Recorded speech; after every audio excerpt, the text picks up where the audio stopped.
Charles Lee Ray. And you know that name. Also known as the Lakeshore Strangler. Also known as Chucky. But this is important to know that before he picked up a knife in his plastic form, Charles Lee Ray was already a textbook psychopath with traits of antisocial personality disorder and narcissistic delusion. His murders were not random, they were expressions of control, as he saw it as a way to prove dominance over life and death, and that'll be important in understanding him. Charles saw himself as an apex predator in a world full of sheep, and the moment his body died and he got trapped in this good guy doll, his God complex literally kicked into overdrive. This doll became his proof of immortality, a literal embodiment of this twisted belief that he could not be killed. So there's a lot of reward going in there. But that's not all that's going on there, because there's also some bad stuff that he didn't like. Because being trapped in a child's toy isn't just ironic punishment, it's psychological torture. Like, imagine a grown man automatically already driven by lust, right, rage, and ego, and now you're suddenly trapped in a body where you cannot satisfy any of those impulses. And that dissonance splintered his already fractured mind. So over time, Chucky evolved into this hybrid identity.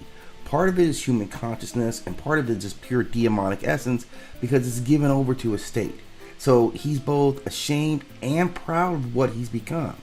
Ashamed because he's literally reduced to a toy, but proud because he cheated death and the natural order of things. So every time he tries to transfer his soul into a human host, this is not about just getting out of this plastic body. It's about reclaiming his manhood, like literally, right? Virility, control, all that stuff. You can imagine how this guy's being tortured for years like this. But what Chucky represents is really, it's almost a satire of American masculinity, like rotted. This is the core of ego-driven masculinity. A man who can't stand being powerless, mocked, or ignored. So he lashes out at everyone who symbolizes what he lost. Family, innocence, love. And then later, his obsession with creating a family with Tiffany and then Glenn and Glenda. This comes like his version, his gross version of the nuclear family. And this is an attempt to rewrite his narrative of him being an outcast. Again, misery loves company, and that's exactly what he did with both of them. But even as a father, he's incapable of empathy. His own version of love is ownership. His version of parenting is control through fear. So you can kind of see those same things. But at the core of Chucky, Charles, what he really loves is control. He kills to dominate, not to survive. His entire existence is about mastering fate and mastering others. His legacy, by perpetually coming back from death, this symbolizes obsession with being remembered. He's a serial killer who is truly immortal through his myth. Then there's the mockery of innocence, like being this child's doll just kind of weaponizes innocence itself. And then of course he hates the human condition. All of us mortals running around, he wants to knife us up. So he's really a new kind of architect now that's really alive and existing in the media.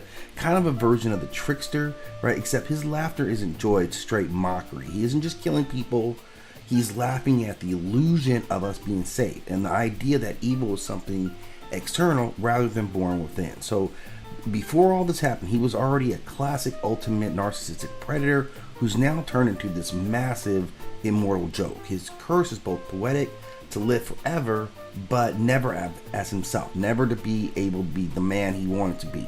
He's the embodiment of a killer's worst fear. He's irrelevant. His entire bloody legacy is one long foul-mouthed tantrum against being forgotten, which is what he hates the most. But an interesting character that we've embraced in human culture, and probably says a lot about us that Chucky's had so much success in so many movies.